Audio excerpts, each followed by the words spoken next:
2022년 우리 4월 넷째 주일 예배 오신 여러분들을 진심으로 환영합니다. 우리의 예배를 받으시는 하나님은 진짜 우리의 찬양과 경배, 영광을 받으시기에 합당하신 분이십니다. 하나님께서 이때까지 우리를 위해 행하신 일들, 특별히 우리와 우리의 구원과 관련하여 하나님께서 이루신 그 아름다운 일들을 우리가 바라보면서 하나님을 진심으로 기뻐하며 즐거워하며 예배 자리로 나아가는 복된 은혜의 시간이 되기를 축복합니다. 하나님 말씀 보겠습니다. 창세기 9장 20절에서 25절까지의 말씀입니다.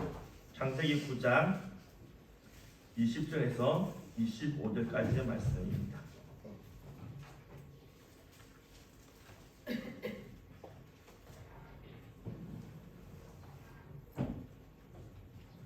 우리 같이 함께 우리 봉독하겠습니다. 노아가 농사를 시작하여 포도나무를 심었더니 포도주를 마시고 취하여 그 장막 안에서 벌거벗습니다.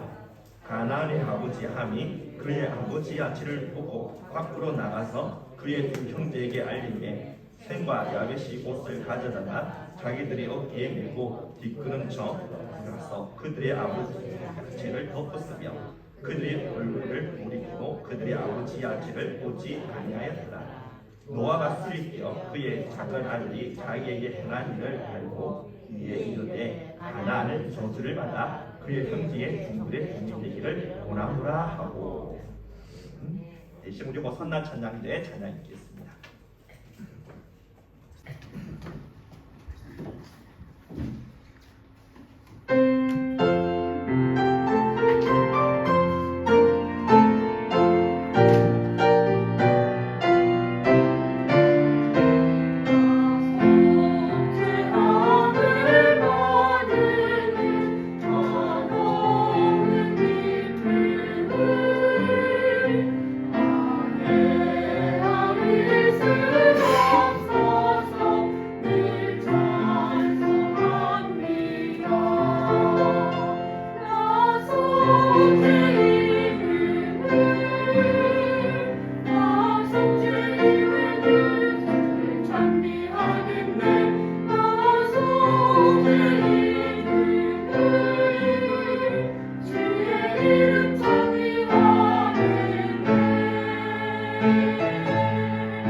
지난 2주일 동안은 이 종료주일 그리고 부활주일이라서 이 창세기 강의를 잠시 이렇게 쉬었는데요. 오늘부터 다시 이 창세기 또 돌아가서 노아의 이 홍수 이 마지막 부분을 대해서 오늘 함께 살펴보도록 하겠습니다. 노아가 이제 방주에서 나온 후에 그는 한 곳에 정착해서 포도 농사를 짓게 됩니다. 그리고 자신이 수확한 이제 이 포도를 가지고 이제 포도주를 만들어서 그것을 마시게 됐죠. 근데 너무 많이 마셔서 완전히 술에 취해버리게 되어집니다. 그래서 자신의 이 입고 있던 옷을 그냥 벗어버리고 그래서 하체를 다 드러낼 정도로 그렇게 완전히 술에 취해버리는 그러한 모습을 보여주게 되죠. 성경에서는 술 취하지 말라라고 했는데 그는 자신의 정신줄을 완전히 놓을 정도로, 흔히 속된 말로 이렇게 필름이 완전히 끊어질 정도로 그렇게 술에 취해버리는 이런 잘못을 범하게 된 것입니다.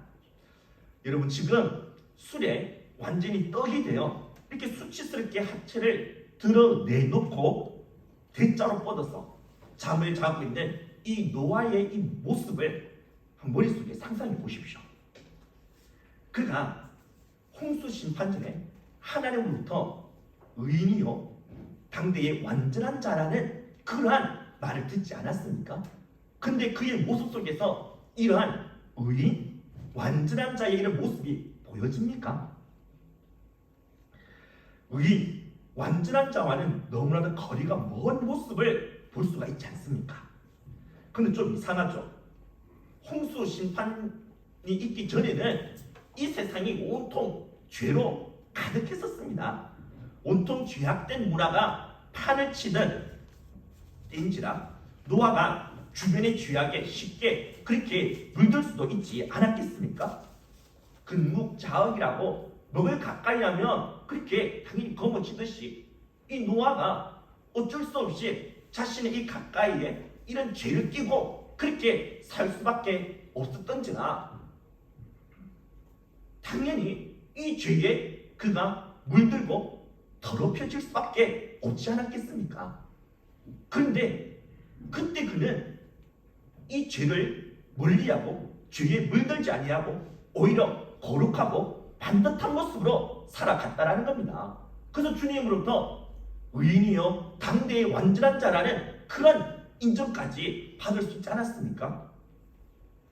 그런데 지금은 어떻습니까? 하나님께서 홍수로 이 땅의 이 모든 더러운 악을 일삼고 있었던 죄인들을 그리고 이 타락한 이 죄악된 문화들을 완전히 쓸어버리셨습니다. 이 세상이 이제는 완전히 새로워졌고 정화되어졌고 깨끗하게 바뀌어졌습니다. 그렇다면 이제 이 노아는 이전보다 훨씬 더 좋은 이러한 환경 속에서 이제 살아가게 되었기 때문에 당연히 이전보다 훨씬 더 거룩하고 반듯하게 그렇게 살아가야 하는 것 아니겠습니까? 그런데 지금 노아는 완전히 망가진 모습을 보여주고 있다는 것이죠. 참 아이러니하지 않습니까? 이 사실이 우리에게 무엇을 시사하겠습니까? 우리가 신앙생활을 하는 데 있어서 환경적인 요인이 어느 정도 영향을 미치는 것은 맞지만 그렇다고 절대적인 영향을 미치는 것은 아닙니다. 내가 속한 환경이 좋지 못하기 때문에 내 집안은 불교 집안이고 또 내가 다니는 학교나 직장에 쓰는 예수 믿는 사람들 거의 없고 대부분이 다 불신자들이고 이런 세속적이고 반기독교적인 그런 문화 속에서 내가 살기 때문에 제대로 신앙생활 그렇게 잘하지 못하는 거 이거 당연하다. 그렇게 우리가 핑계를 댈 수가 있을 것 같은데요. 그럴 수가 없다라는 겁니다. 노아를 보십시오. 우리보다 훨씬 더 악조건 속에서도 홍수 심판이 있기 전 훨씬 더 타락하고 더러웠던 그 세상 한복판에서 살아갔음에도 불구하고 그는 반듯하게 살아갔다라는 겁니다. 신앙생활 제대로 했다라는 것이죠. 우리 자신의 넘어짐과 실패의 이 원인을 무조건 환경 탓으로 돌릴 수는 없는 것입니다. 그렇다면 우리의 신앙생활에 있어서 절대적인 영향을 미치는 것은 과연 무엇일까요? 환경이 아니라면 대체 무엇이겠습니까? 그것은 바로 하나님의 은혜입니다.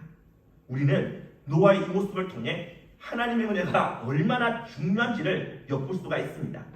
하나님의 은혜가 없으면 누구든지 바로 이 노아처럼 아무리 좋은 환경 속에서 살아간다 하더라도, 심지어 세상의 이런 죄악된 문화와는 완전히 단절되어진 그런 산속에서나 또는 수도원과 같은 그런 곳에서 산다 하더라도 얼마든지 넘어지고 망가질 수가 있다는 것이죠. 사실 홍수 심판 전에 노아가 의인이요 당대의 완전한 자라 이런 말을 들을 수 있었던 이유가 무엇입니까? 창세기 6장 8절의 말씀에 의하면 이 노아는 여호와로부터 은혜를 입은 자라, 그렇게 말씀하고 있는 것을 볼 수 있지 않습니까? 그가 하나님의 은혜를 이미 입었기 때문에 이런 죄악이 만연한 그 세상 가운데서 의인으로 그리고 온전한 자로 그렇게 살아갈 수가 있었던 것 아니겠습니까? 모든 인류는 타락한 아담의 이 죄성을 다 물려받고 태어나기 때문에 이 쇳가루가 좌석에 그냥 끌려가듯이 우리 인간들은, 타락한 죄성을 가지고 태어난 우리 인간들은 당연히 죄에 끌려갈 수밖에 없는 그런 성향을 다 갖고 있다는 것이죠. 그런데 노아가 이전에 이런 죄에 끌려가지 않고 죄와는 반대 방향으로 나아갈 수 있는 이유는 그의 의지가 뭔가 특별했기 때문에, 그가 뭔가 대단한 어떤 능력을 가지고 있었기 때문이 아니라 전적인 하나님의 은혜가 있었기 때문에 가능했던 것입니다. 그런데 지금 하나님의 은혜에서 벗어나게 되자 타락한 아담의 그 후손으로서의 그 원래의 모습, 추하고 망가진 그런 모습을 지금 그대로 보여주고 있는 건 아니겠습니까? 그렇습니다.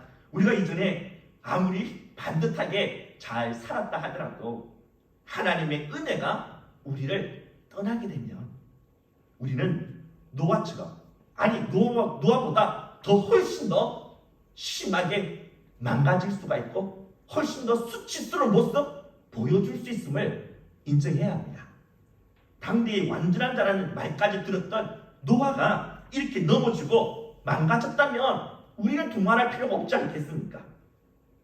쇳가루와 같은 우리가 죄라는 강력한 자석에 끌려가지 않고 의와 경건의 길을 끝까지 걷도록 만들어줄 수 있는 것은 내 힘, 내 능력, 내 의지가 아닙니다. 오직 주님의 은혜입니다.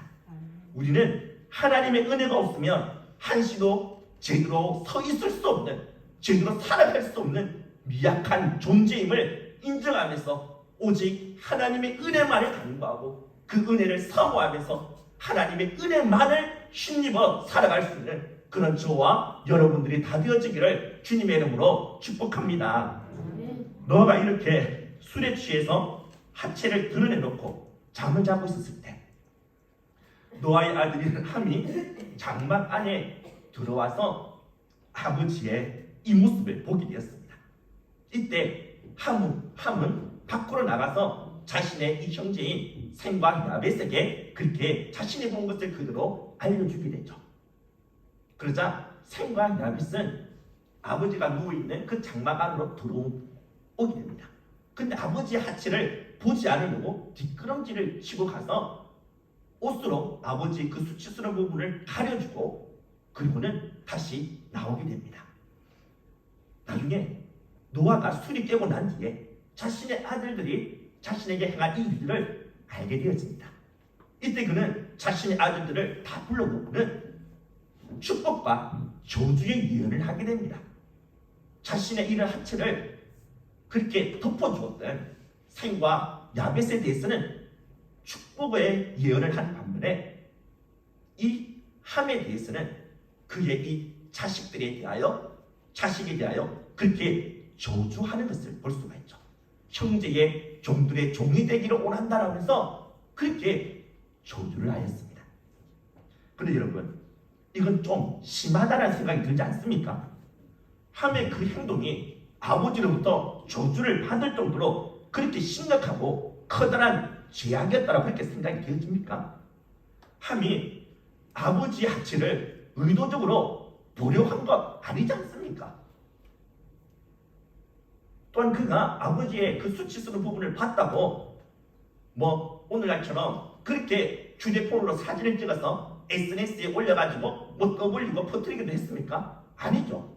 단지 자신과 같은 남자 형제들 생각 이 야베스에게만 자신이 본 것 살을 더 붙이지도 않고 그냥 있는 그대로 그 사실을 말해줬을 뿐 아닙니까? 잘못을 범한 사람은 오히려 이 함이라기보다는 노아이지 않습니까? 괜히 술 취해가지고 그렇게 수치스러운 그런 부분을 드러내었던 장본인이 노아였죠. 따라서 이 노아가 이 함의 자식을 이렇게 저주하는 거 이거 뭔가 좀 잘못됐다, 이거 좀 지나치다 이런 생각이 들지 않습니까? 그런데 우리는 이 사실을 알아야 합니다. 22절에 함이 그의 아버지의 하체를 보고에서 이 보다라는 이 단어는 히브리어로 라아입니다. 이 라아라는 단어는요 단순히 그냥 뭔가를 보다라는 의미를 넘어서서 즐기면서 조롱하면서 본다라는 의미를 내포하고 있습니다. 그리고 이어지는 단어 형제들에게 알리메에서 이 알리다라는 이 단어는 히브리어로 나가드입니다. 이 나가드라는 단어는 이 에스포스, 이 폭로하다, 디나우스, 이 비난하다라는 그런 뜻을 가지고 있습니다. 따라서 함은 아버지 이 노아의 벌거벗은 수치를 즐기고 조롱하면서 바라보았을 뿐만 아니라 형제들에게 아버지의 수치를 폭로하며 비난하려는 의도로 말했다라고 볼 수가 있는 것이죠. 함의 이런 모습에서는 그가 전혀 아버지를 존경하거나 공경하는 마음이 없으며 오히려 아버지를 못마땅하게 여기고 있다는 사실을 그대로 보여주고 있지 않습니까? 그는 이때까지 어쩔 수 없이 아버지의 이 권위에 굴복하여 따르긴 했지만 사실은 아버지가 세웠던 도덕적이고 그 신앙적인 그 규모 마음에 들지 않았었습니다. 그건 못마땅하게 여겼던 것이죠. 자신의 이런 자유를 제한하고 속박하는 것으로만 여겨졌던 것입니다. 베드로후서에서는 이 노아를 의를 전파하는 자로 그렇게 소개하고 있는데요. 그는 아버지가 전파하고 있었던 의, 그 자체를 그는 못마땅하게 여기고 있었던 것입니다. 그렇기 때문에 이 의로움과 오직 이 신앙만을 고집하면서 믿음의 한 길만을 걷고 있었던 자신의 아버지가 이렇게 넘어지고 실족하게 된 것을 보게 되었을 때 쾌감이 일어나게 된 것이죠. 그리고는 조롱 섞인 말로 그렇게 말하게 된 건 아니겠습니까?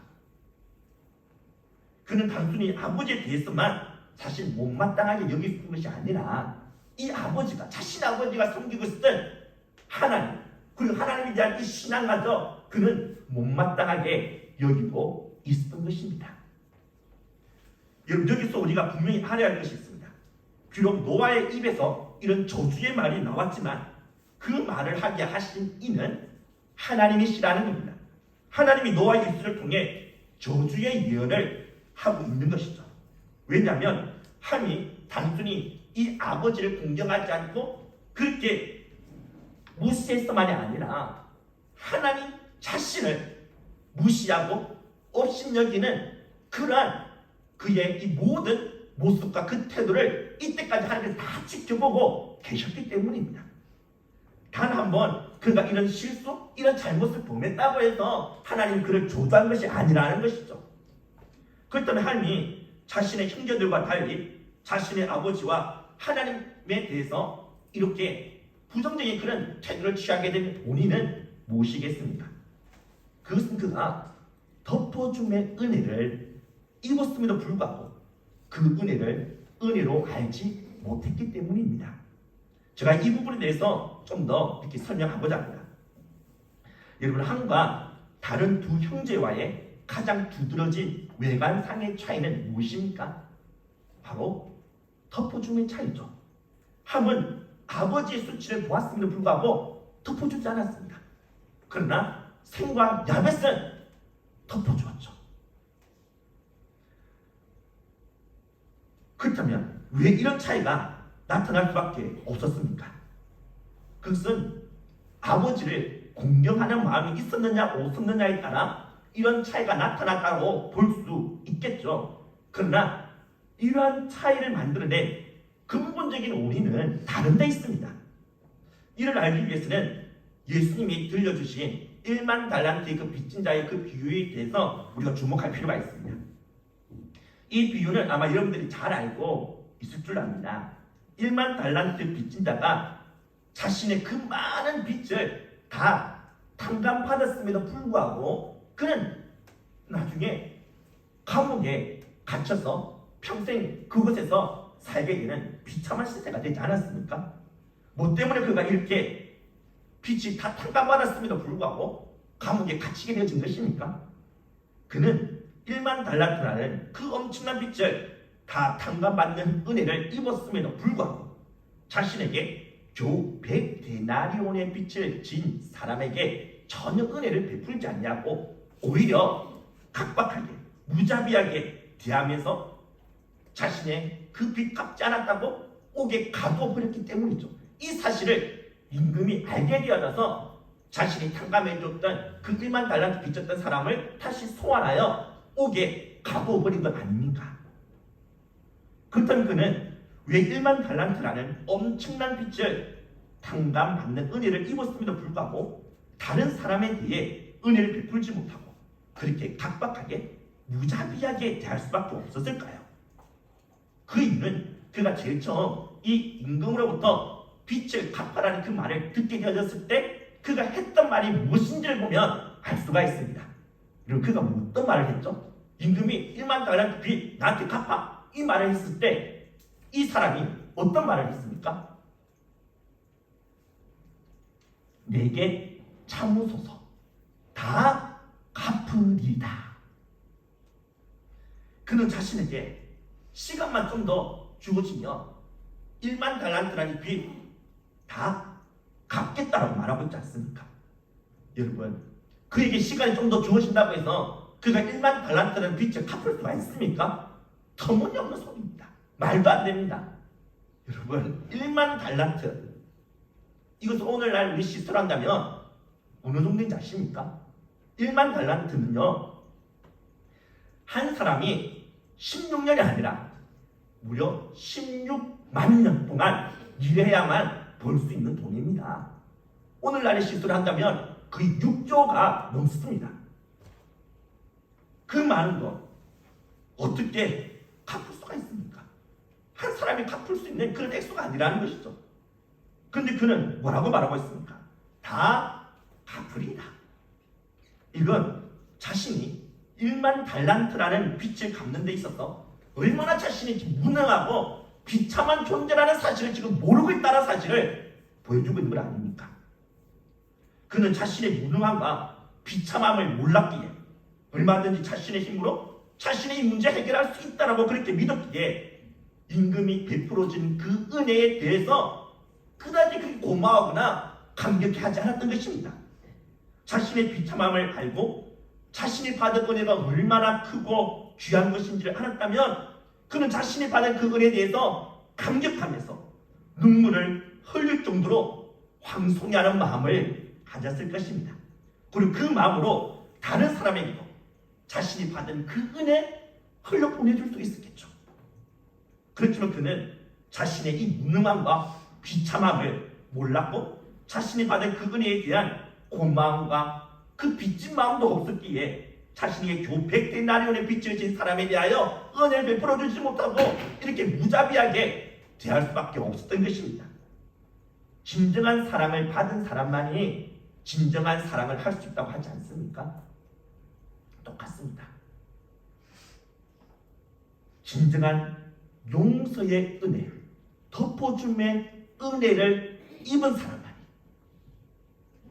그리고 그 은혜에 대하여 감사하고 눈물을 흘린 사람만이 다른 사람에게 대해서도 덮어줌의 은혜를 베풀어 줄 수가 있는 것이죠.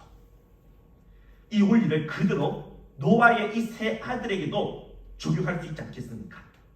먼저 셈과 야벳은 자신들도 물에 빠져 죽어가고 있었던 자들과 다를 바 없는 죄인이요, 그들과 똑같이 하나님의 심판을 받아 죽음마땅한 비참한 존재라는 사실을 알았습니다. 그렇지만 하나님께서 자신들을 긍휼히 여기셔서 이렇게 방주를 통해 그 무서운 홍수 심판에서부터 구원해 주시는 것을 그는 보게 된 것이죠. 그들은 방주에서 1년 넘도록 지내는 가운데 방주를 통해 하나님의 그 따스한 품을 느낄 수가 있었습니다. 곧 그들은 방주를 하나님의 품으로 그렇게 여겼다라는 것이죠. 왜 그런지 제가 설명해 드리겠습니다. 여러분, 방주가 완성되었을 때 하나님께서는 방주로 들어가라 그렇게 말씀하셨죠. 여기서 들어가라는 이 말은 히브리어로 보입니다. 들어가라, 이 보라는 이 단어는요, 사실 들어가다, 들어오다 이 두 가지 의미를 동시에 다 가지고 있습니다. 그래서 보하면 들어가라는 말로도 들릴 수 있고 들어오라는 말로도 들릴 수 있다는 거죠. 그래서 우리 한글 우리 성경에서는 방주로 들어가라는 말로 번역했지만 킹 제임스 버전 이 영어 성경에서는 come into the ark, 방주 안으로 들어와라 그렇게 번역하고 있는 것을 볼 수가 있죠. 들어가다, 들어오다 뭐 다 똑같은 말로 그렇게 우리가 볼 수 있겠지만요, 그렇지 않습니다. 이 말들은 아주 중요한 차이점을 만들어낸다는 사실을 여러분 아셔야 합니다. 하나님이 방주로 들어가라고 말씀하셨다면 하나님이 이 말씀을 하실 때 방주 안에 있었을까요? 방주 밖에 있었을까요? 어렵습니까?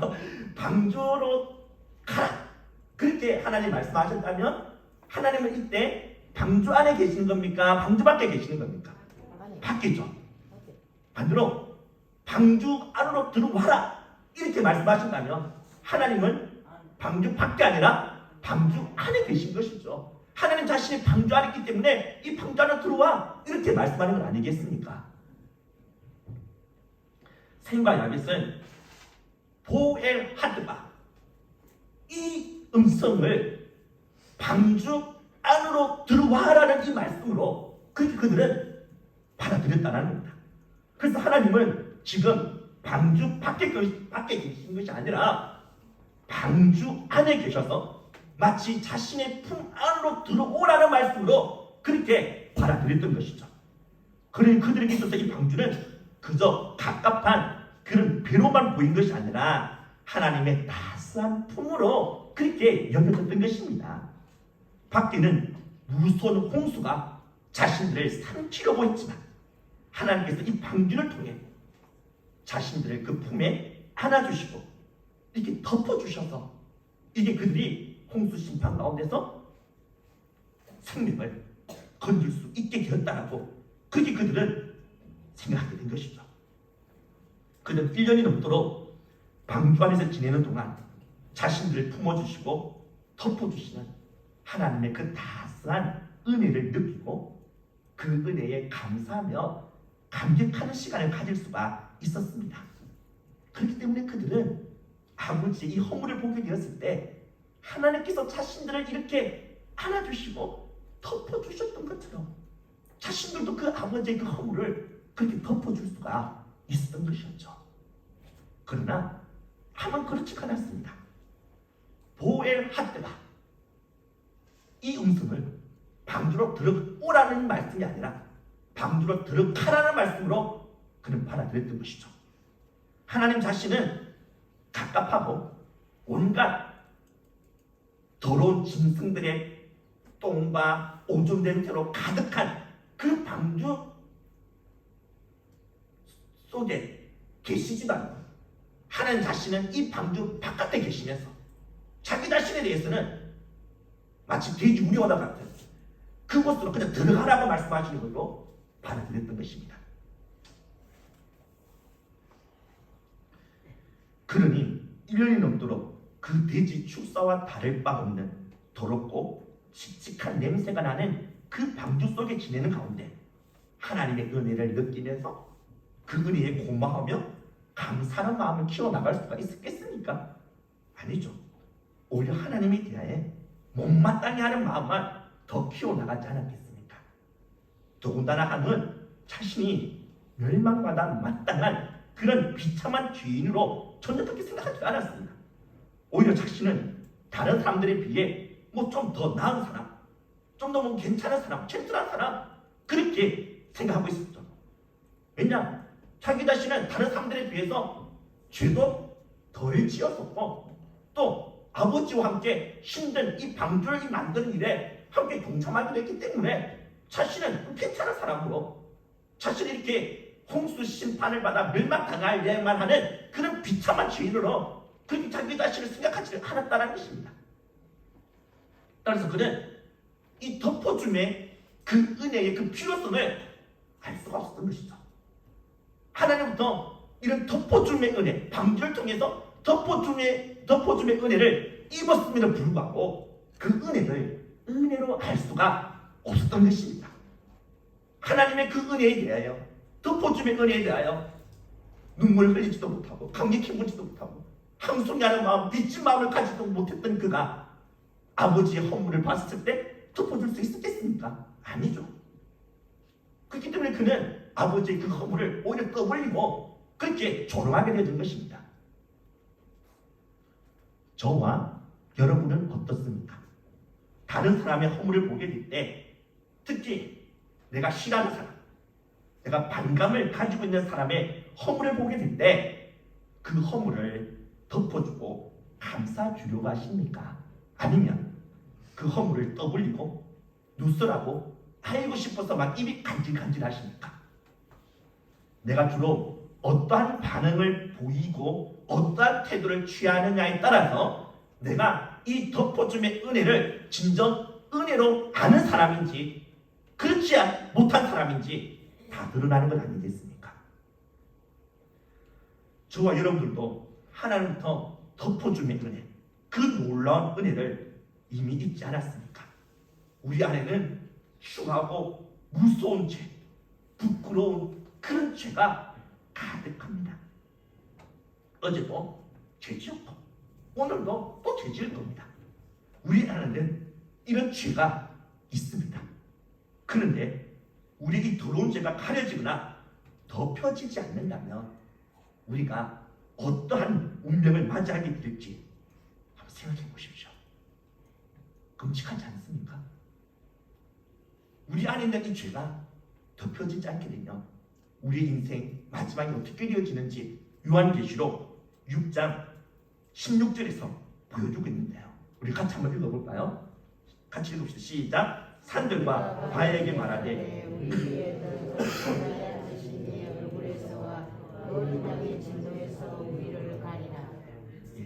하나님의 은혜로 죄가 가려지거나 덮여지지 않은 사람들은 마지막 하나님의 무서운 그 진노의 날에 산과 이 바위들을 향해서 이렇게 외치게 된다는 겁니다. 제발 내 위에 떨어져서 나를 덮어달라고. 차라리 내가 이 산들과 바위에 깔려서 죽을지어도 이 무서운 하나님, 이 어린 양 예수 그리스도 이 무서운 이 저주, 이 진노를 참아 볼 수가 없다라고 그렇게 애원을 하게 된다라는 것입니다. 하나님의 은혜가 덮여지지 않은 인생은 산들과 바위에 덮여지게 해달라고 아우성치는 그런 운명을 맞이하게 된다는 것이죠. 그렇다면 우리는 우리의 이 무서운 죄는 과연 무엇으로 덮여질 수 있는 것일까요? 하나님의 이 덮어줌의 은혜가 어떻게 무엇으로 이루어지는지 알아야 하지 않겠습니까? 이를 위해 하나님께서는 성경 여러 곳곳에서 하나님의 덮어줌의 은혜가 어떻게 무엇으로 주어지는지를 보여주고 있습니다. 먼저 에덴 동산에서 아담과 하와가 범죄를 하게 되죠. 그 죄로 말미암아 그들은 두려움과 영적인 수치심에 사로잡히게 됩니다. 그래서 그것을 가리기 위해서 자신들은 나뭇잎으로 그렇게 그 부분을 가리려고 했죠. 근데 그 끝으로 자신의 수치심과 두려움을 가릴 수가 없었습니다. 그래서 하나님께서는 어떻게 해주셨습니까? 짐승을 잡으시죠. 아무 잘못 없는 무고한 짐승을 잡아서 피를 흘려 죽이십니다. 그리고 그 가죽을 빼내어서 그 가죽으로 치마를 만들어 범죄한 아담과 하와의 그 죄를 덮어주시게 되죠. 나중에 이스라엘 백성들이 출애굽을 하기 전에 장자의 죽음의 재앙이 온 애굽 땅에 덮치게 되었을 때 이스라엘 백성들이 어떻게 했습니까? 유월절 양을 잡게 되죠. 그리고 그 양의 그 피를 가지고 자신의 집의 문과 그 유설주에 바르게 되지 않습니까? 죄 없는, 잘못 범한 것이 없는 이 무고한 정결한 이 양이 흘린 그 피, 그 피로 덮여진 그 이스라엘 백성들의 집에는 죽음의 사자가 들어갈 수가 없었습니다. 패스오버, 뛰어넘어갈 수밖에 없었죠. 그래서 그들은 이 죽음의 이 재앙에서부터 건짐을 받아 구원을 얻을 수 있지 않았습니까? 이렇게 성경 여러 곳에서 이런 하나님의 덮어줌의 은혜를 보여주고 있습니다. 그런데 한결같이 그 덮어줌은 정결한 짐승의 피로 이루어졌다는 겁니다. 하나님은 정결한 짐승의 피로 그들의 죄를 덮어주셨던 것이죠. 여러분, 이 정결한 이 짐승의 이 피, 그들을 덮어주었던 이 정결한 짐승의 피는 무엇을 상징하겠습니까? 그렇죠. 예수 그리스도의 보혈, 예수 그리스도의 피입니다. 하나님은 예수 그리스도를 십자가에 갈기 찢어서 그 피로 우리의 더럽고 추악한 이 무서운 죄들을 다 덮어주신 것입니다. 하나님은 그냥 내 죄 그냥 내가 덮어줄게 이렇게 말로 띄우실 수가 없었습니다.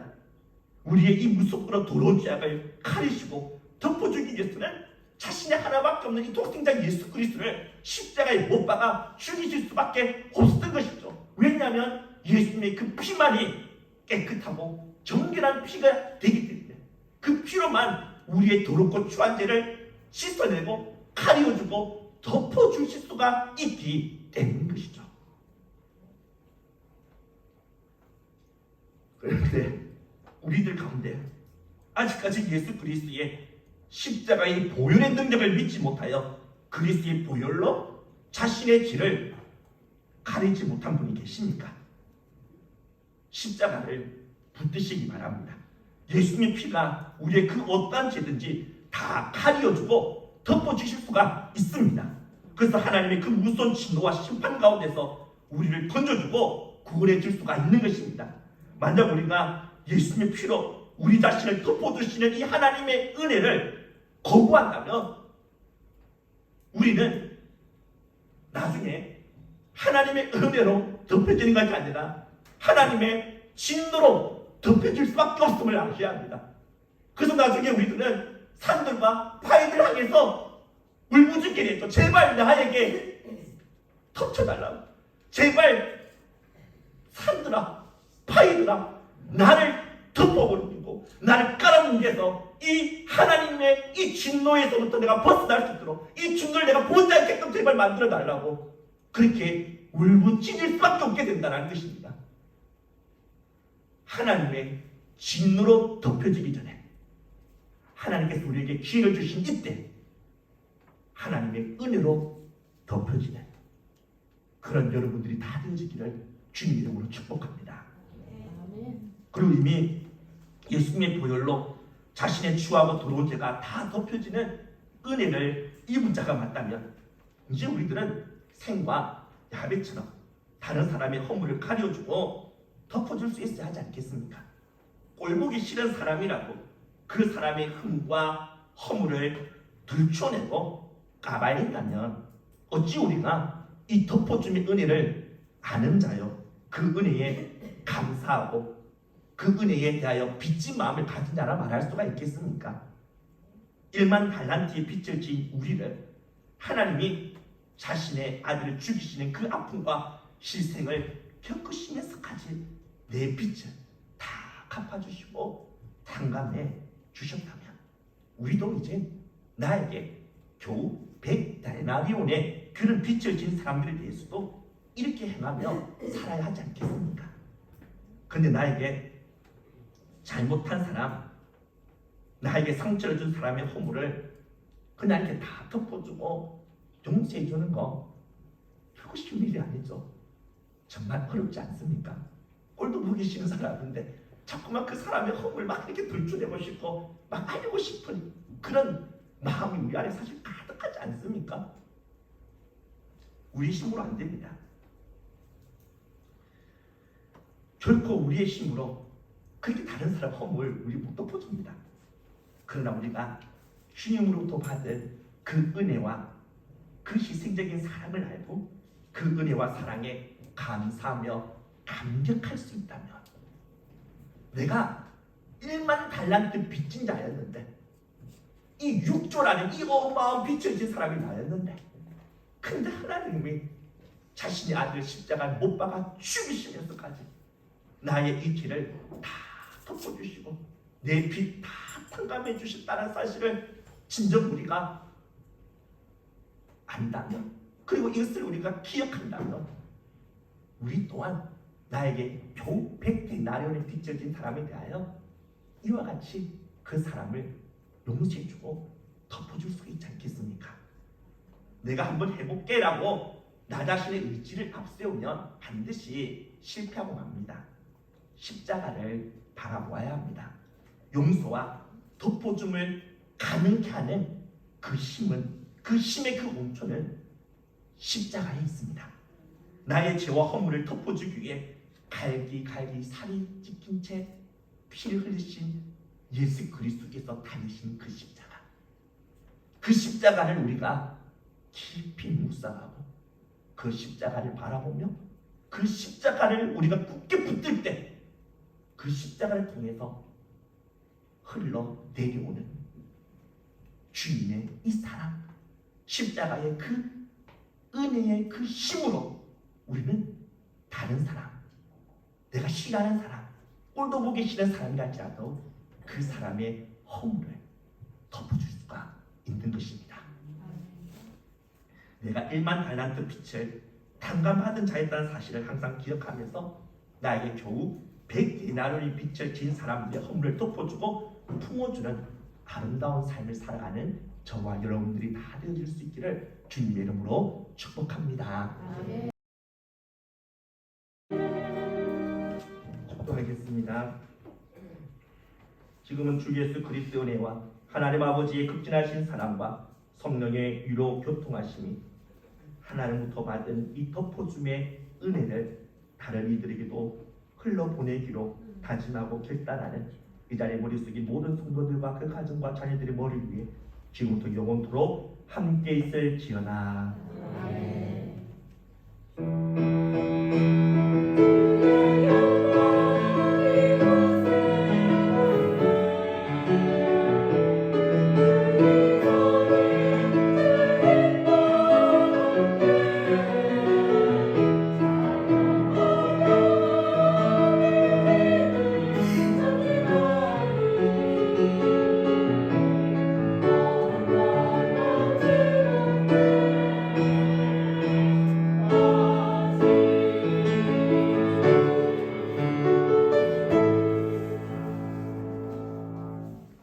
예배 마쳤으니 우리